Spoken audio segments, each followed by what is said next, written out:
வணக்கம் என் அன்பிற்குரிய நண்பர்களே, மாலை பற்றி உங்களை வரவேற்பதில் நான் மிகுந்த மகிழ்ச்சி அடைகிறேன். வாழ்க்கை என்பது ஒரு வாய்ப்பு, அதை வாழுங்கள். வாழ்க்கை என்பது ஒரு சவால், அதை வெல்லுங்கள். இதை எதுக்கு நான் சொல்றேன் அப்படின்னா, நேற்று அதிமுக தொண்டர் ஒருவர், மகேந்திரன் பேரு, அவர் தற்கொலை பண்ணி இறந்து விட்டார். கட்சி தோத்து போச்சு. வெற்றியும் தோல்வியும் வீரான கழகு. கட்சி தோத்து போயிருக்கலாம் இன்னைக்கு, அது நாளைக்கு ஜெயிச்சிடலாம். இன்னும் 5 வருஷம் கழிச்சு ஆட்சியை கூட பிடிக்கலாம், இன்னும் 10 வருஷம் கழிச்சு ஆட்சியை கூட பிடிக்கலாம். அதுக்கு எதுக்கு தற்கொலை? தற்கொலை எதுக்குமே நிரந்தர தீர்வு கிடையாது.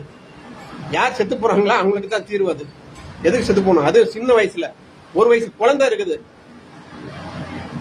அந்த குழந்தைய முகத்தை பார்த்துமா அந்த மாதிரி முடிவெடுக்க முடிஞ்சது அவர்னால. ரொம்ப வேதனையோட பேசிக் கொண்டிருக்கின்றேன்.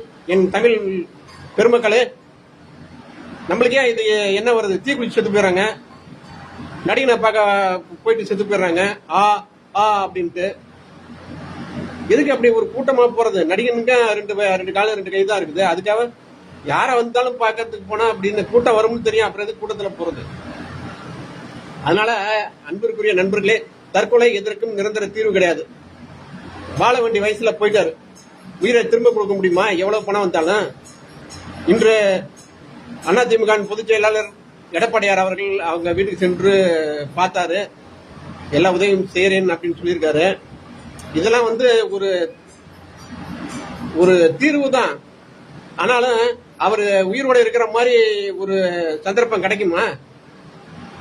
ஏன் அந்த பையன் சின்ன வயசுல இந்த மாதிரி ஒரு முடிவெடுத்தாருன்ட்டு எனக்கு உண்மையிலேயே ஆச்சரியமா இருக்கிறது. இதுக்குதான் நிறைய புக்க படிக்கணும், நிறைய புத்தகம் படிச்சா இந்த மாதிரி எண்ணங்கள் வருவதற்கு வாய்ப்பு இல்ல. இந்த மாதிரி நம்மளை விட ஒரு பெரிய ஒருத்தர் அப்படின்னு சொல்லிட்டு நம்ம போய் ஆணு பாக்குறதுக்காக அலைய மாட்டோம், வெயிலே அலைய மாட்டோம், அங்க போய் செத்து போக மாட்டோம்.